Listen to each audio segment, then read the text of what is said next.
protections for all groups.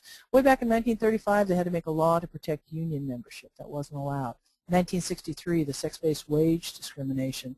And what was interesting, it wasn't until President Obama came into office that he signed the Lilly Ledbetter Equal Pay Act. So it took another over 45 years to actually get laws in place. And we see other groups were added in 64 with race, color, religion, sex, and national origin.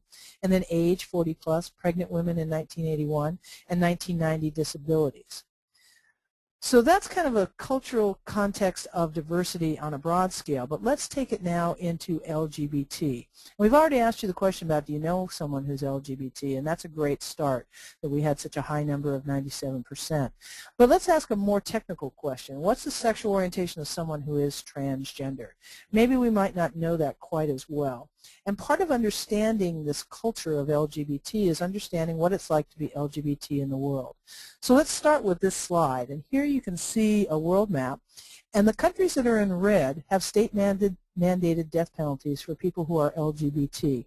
And so in the countries that are brown and yellow, we see those have prison terms up to life. So as an LGBT employee, I'm working here in the United States, and you ask me to go to Saudi Arabia, it can be dangerous not only for my job, but for my health, and definitely for my family. In the countries we see that are kind of blue and green, they have marriage or domestic partner benefits that are similar that same-sex couples can get. And the countries that have the stripes have the ability to have non-discrimination in their countries. You can see here the United States actually does not have protections. You see some dots, and we'll talk about that in a minute.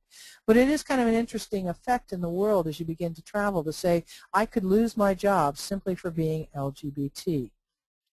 And when we look at the history here, bringing it back into the U.S.,